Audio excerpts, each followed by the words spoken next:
Religion, ancien président du Centre national du livre, membre du jury du prix des écrivains du Sud, Jean-François souhaite nous parler de la francophilie de Boualem Sansal. Jean-François Colosimo.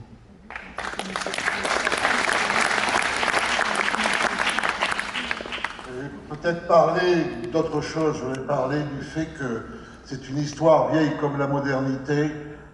Le fait que, évidemment, les Lumières ont engendré cette hydre à deux têtes qui, depuis, vit de manière contradictoire, mais heureusement contradictoire pour nous, entre d'un côté le despote et de l'autre l'écrivain. N'est-ce pas? L'écrivain représentant, je dirais, cette insurrection permanente, en fait, contre ce faux réel que veut construire le despote, contre le mensonge du despote.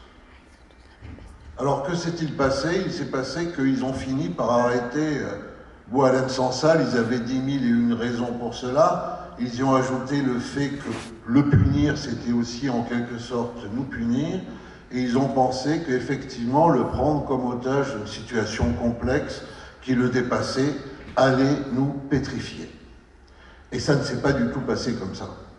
De ce point de vue-là, ils ont échoué. Alors ensuite, ils ont agité les idiots utiles et aussi les agents d'influence pour calomnier Boualem Sansal, pour le discréditer, pour faire en sorte qu'en fait, on hésite à se mobiliser pour lui parce qu'il serait en quelque sorte quelqu'un d'infréquentable. Et là aussi, ils ont échoué.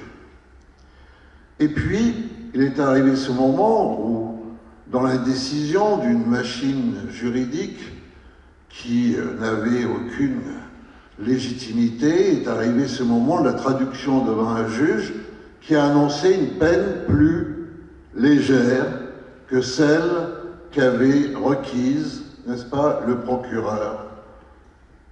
Peut-être pensait-il que nous allions louer leur mansuétude.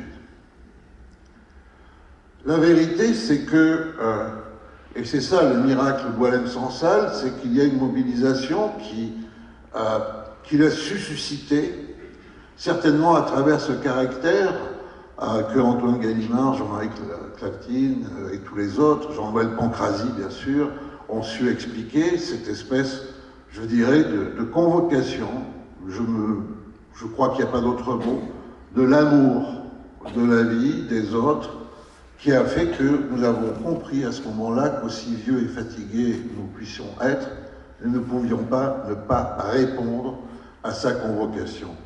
Alors oui, Antoine Gallimard l'a dit aussi, Jean-Noël l'a dit aussi, évidemment, toute cette histoire laisse supposer peut-être une issue heureuse, une grâce, une expulsion, une échange de nationalité qui nous permettrait de retrouver enfin avec nous, en chair et en os, notre cher Boualem Sansal. Et il faut l'espérer. Mais rappelons-nous que si on en est là, c'est parce qu'il y a eu une mobilisation inattendue qui tient encore une fois au mystère de sa personne et de sa destinée, parce que ce ne sont pas nous qui nous sommes mobilisés pour lui. C'est lui qui, en quelque sorte, nous a mobilisés face à l'excès du mal. Et s'il vient être libéré, ce que nous souhaitons tous, et dans les délais qui ont été évoqués, de la manière qui a été évoquée, bien, nous lui dirons merci pour la libération qu'il nous a apportée.